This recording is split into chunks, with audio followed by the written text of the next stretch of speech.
معزز سامعین اکرام، السلام علیکم۔ سامعین، آج کا ہمارا موضوع اندرون عرب انقلاب نبوی صلی اللہ علیہ وآلہ وسلم کی تکمیل۔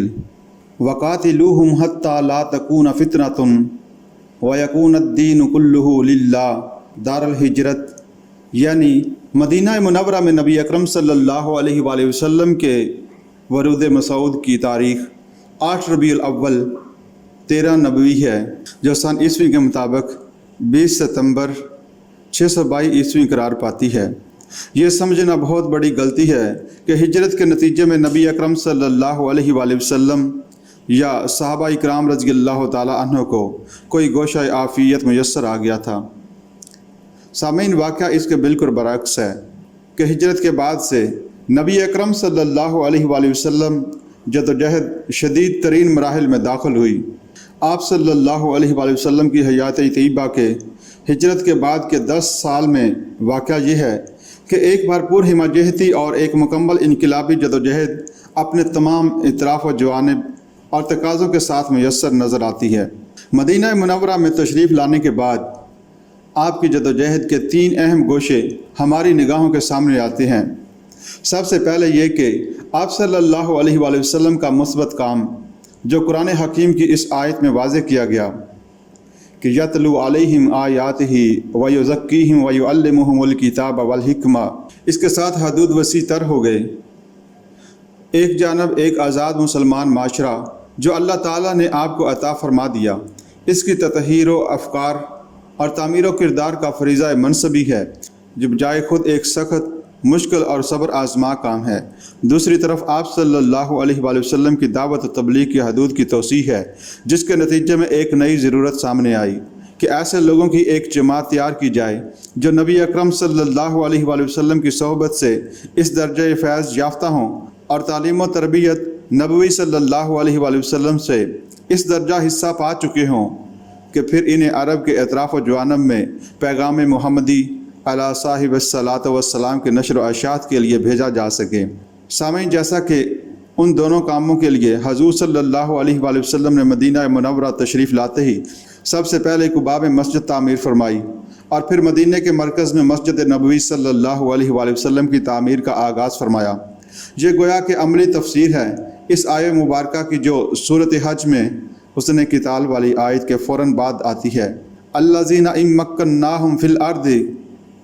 اقاموا الصلاۃ وآتوا الزکاۃ وامروا بالمعروف ونہوا عن المنکر۔ گویا یہ وہ فرض منصبی ہے کہ جس کی جانب محمد رسول اللہ صلی اللہ علیہ وآلہ وسلم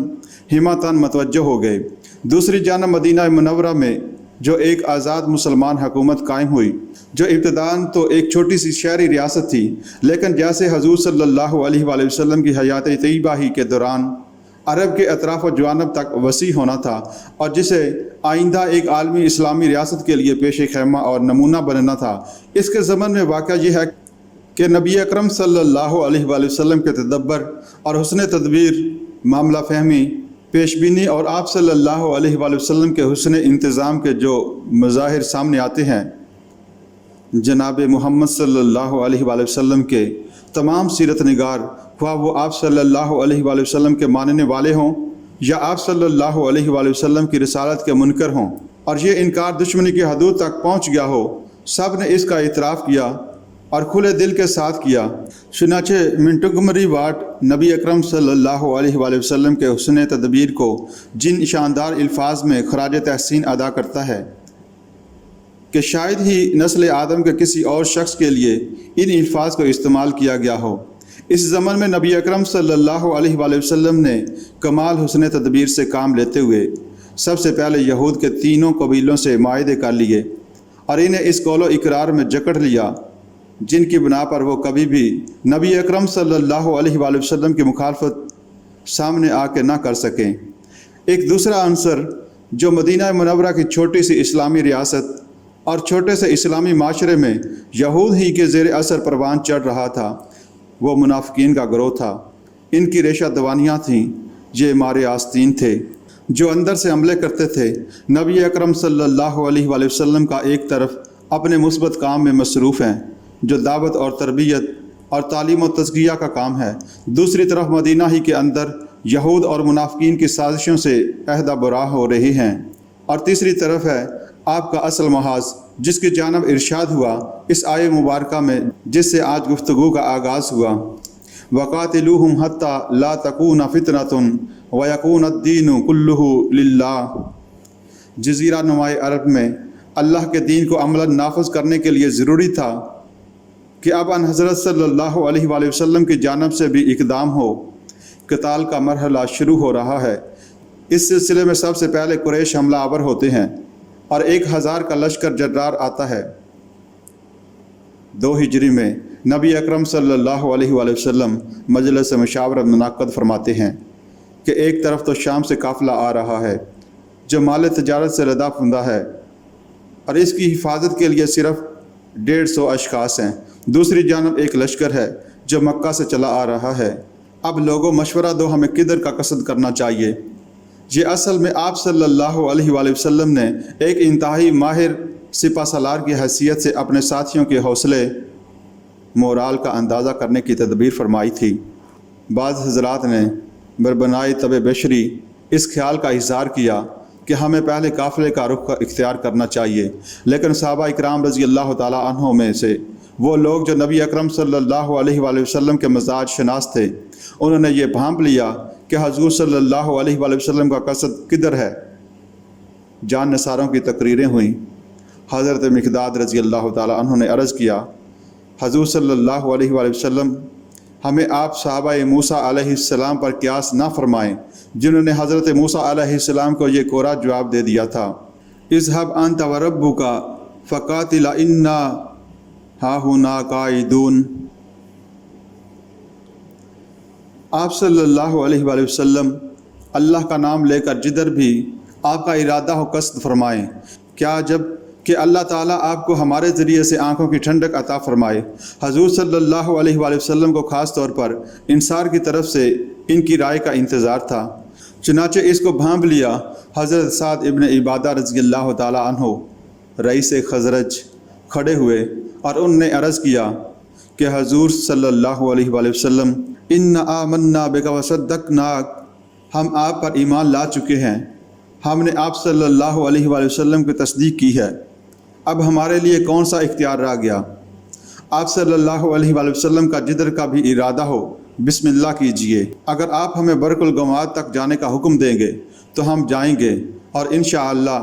ہم اس سے گریز نہ کریں گے۔ آپ صلی اللہ علیہ وآلہ وسلم سمندر میں چھلانگ لگانے کے لیے فرمائیں تو ہم دریغ نہیں کریں گے۔ یہ تھے جان نثارانے محمد صلی اللہ علیہ وآلہ وسلم۔ بدر کے میدان میں جنگ ہوئی۔ ایک جانب 313 کا بے سر سامان اسلامی لشکر ہے جس کے ساتھ صرف 2 گھوڑوں پر مشتمل رسالہ ہے، اور دوسری جانب 1000 کا لشکر جرار غرق آہن، لیکن اللہ نے فتح عطا فرمائی اور اس کو یوم الفرقان بنا دیا۔ یہ فیصلے کا دن ہے۔ آج معلوم ہو گیا کہ صداقت کس کے ساتھ ہے، اللہ کی حمایت کسے حاصل ہے۔ لیکن یہ فتح جو بدر میں اللہ نے عطا فرمائی اگلے ہی سال ایک دوسرے امتحان کی تمہید بن گئی۔ 3 ہجری میں پھر قریش نے حملہ کیا۔ اس مرتبہ 3000 کا لشکر جرار آیا، اور اس بار مسلمانوں کو اپنی جماعت کے متعلق پہلی مرتبہ احساس ہوا کہ سب ہی مومنین صادقین نہیں ہیں بلکہ ہمارے آستین بھی اب ایک اچھی خاصی تعداد میں اس مسلمان جماعت کے اندر شامل ہو چکے ہیں، جنہیں منافقین کے نام سے یاد کیا جاتا ہے، جنہوں نے بروقت دغا دی۔ عبداللہ بن ابی کل 1000 نفری کے لشکر میں سے 300 اشخاص کو لے کر واپس مدینے لوٹ گیا۔ یہ جنگ جو دامن احد میں لڑی گئی، اللہ تعالیٰ نے اسے اہل ایمان کے لیے ابتلاء و آزمائش اور ان کی تربیت اور تزکیے کا ایک بہت بڑا ذریعہ بنا دیا۔ اس میں مسلمانوں کو اپنی ایک غلطی کی وجہ سے ابتداً کسی قدر شکست سے بھی دوچار ہونا پڑا، لیکن اللہ تعالیٰ نے اپنے کمال فضل سے بالآخر مسلمانوں کو فتح عطا فرمائی۔ 2 سال بعد غزوہ احزاب ہوتا ہے جو غزوہ خندق بھی کہلاتا ہے۔ اب 12000 کا لشکر جرار مدینہ منورہ پر حملہ آور ہے۔ بعض روایات میں تعداد اس سے بھی زائد آئی ہے۔ معاصرہ ہے حضرت سلیمان فارسی رضی اللہ تعالیٰ عنہ کے مشورے سے حضور صلی اللہ علیہ وآلہ وسلم نے میسر ہو کر اور خندق کھود کر دفاع کرنے کی تجویز پر عمل کیا، لیکن واقعہ یہ ہے کہ یہ غزوہ اہل ایمان کے لیے بہت بڑا امتحان ثابت ہوا۔ اگرچہ اللہ تعالیٰ کے فضل و کرم سے کفار کے لشکر کی صورت میں